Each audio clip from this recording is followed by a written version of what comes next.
In this video, I'm going to show you how to add a link in Canva. So the first thing you want to do is, of course, create a new design where you want the link to be in. I'm just going to create a simple poster over here for this instance.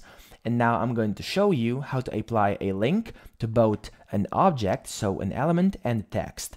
So let's say we first want to add in a flower. There we go. These flowers up here. And we want to link something when you click on these flowers.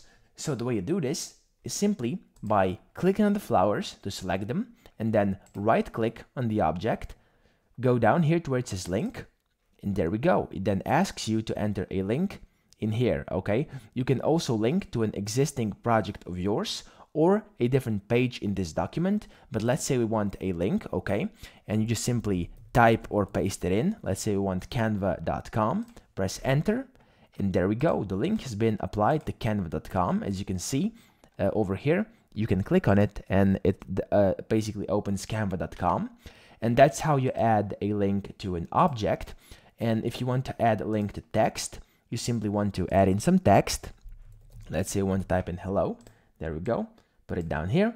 And then if you want to add a link to this, you again want to select it or simply just double click and highlight everything. And as you can see, when you highlight it, this little link emoji pops up. Now, if it doesn't, simply have it selected, right click, and then it says link over here again, same as with the image above.